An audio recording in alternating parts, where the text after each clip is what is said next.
Thank you for staying with us on the newsroom. I am Folashade Ogurinde.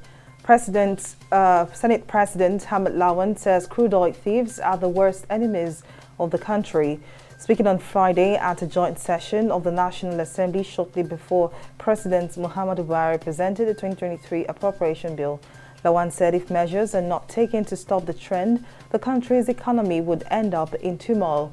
The Senate President also expressed dismay over floods that have taken over parts of the country. The federal government has declared Monday, 10th October 2022 as a public holiday to mark this year's Eid al-Maulud celebration. Minister of Interior Rauf Aregbesola made this declaration on behalf of the federal government in Abuja.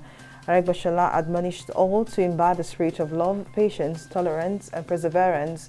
He also enjoined Nigerians, particularly Muslims, to refrain from violence, lawlessness and other acts of criminality. The presidential candidate of the All Progressives Congress, APC, Bola Ahmed Tinubu, has spoken after returning to Nigeria from the United Kingdom.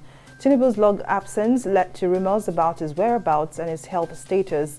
However, speaking in Abuja after his return, he assured Nigerians that their hope, which was almost lost, is now back. Tinubu promised that he is back actively and urged Nigerians to be patriotic and refrain from speaking evil about the country.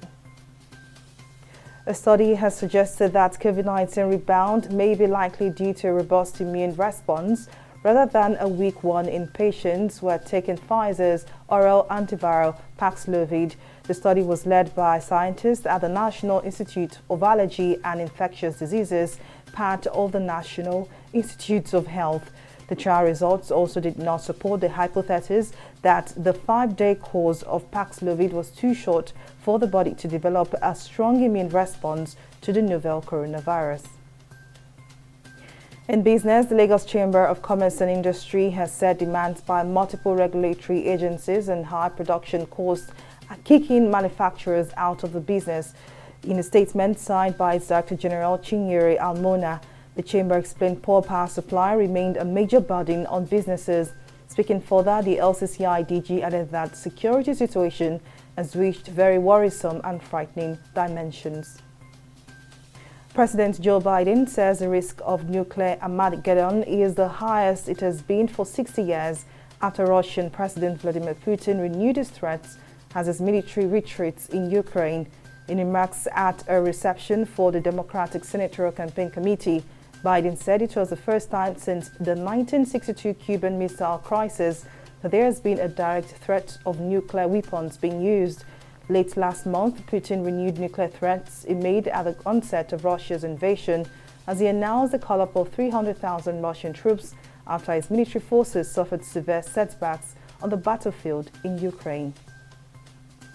The Minister of Youth and Sports Development, Sunday Dare, has inaugurated the Musa Kida-led Nigeria Basketball Federation Board at the Moshood Abiola National Stadium in Abuja.